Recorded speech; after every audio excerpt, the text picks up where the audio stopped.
پہلے کہا گیا تھا، امریکہ کی طرف سے ہی کہا گیا تھا کہ وفد وہی ہوگا جو پرانی ٹیم تھی، یعنی جے ڈی وینس صاحب اس کی قیادت کریں گے اور ان کے ساتھ ویڈکوف ہوں گے اور ساتھ ہی جیرڈ کشنر بھی ہوں گے، لیکن بعد میں بتایا گیا کہ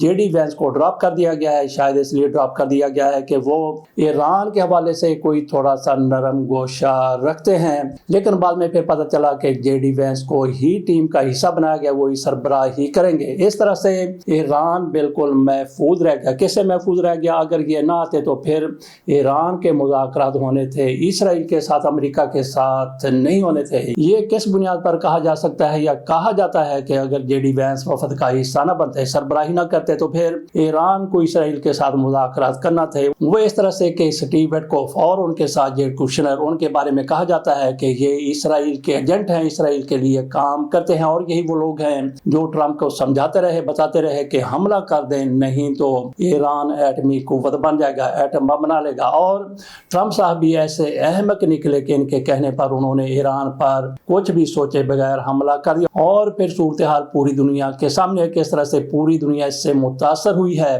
بات ہم یہ کر رہے تھے کہ جے ڈی وینس کو دوبارہ سے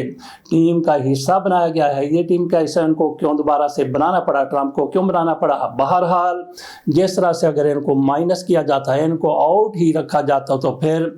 وہی لوگ آ جاتے سامنے جو اسرائیل کے لیے واضح طور پر جھکاؤ رکھتے ہیں، یعنی اسٹیو ویٹکوف اور اس کے ساتھ جیرڈ کشنر جو ان کے داماد ہیں ٹرمپ صاحب کے۔ اسرائیل کو سمجھ لیجئے کہ مذاکرات سے ان ہوتے ہوتے آؤٹ ہو گیا ہے۔